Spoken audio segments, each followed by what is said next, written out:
ભાવનગર શહેરના મોડી રાત્રિના સમયે વિદ્યાનગર હિન્દુદ્યોગ શાળા નજીક ટ્રક પલટી ખાઈ ગયો।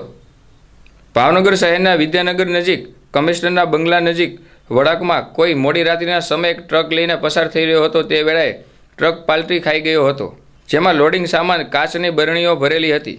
જ્યારે ગાડી નંબર GJ27U 7865 ટ્રક ચાલક ફરાર થઈ ગયો હતો અને એક તબક્કે ટ્રાફિક જામ થઈ જવા પામ્યું હતું।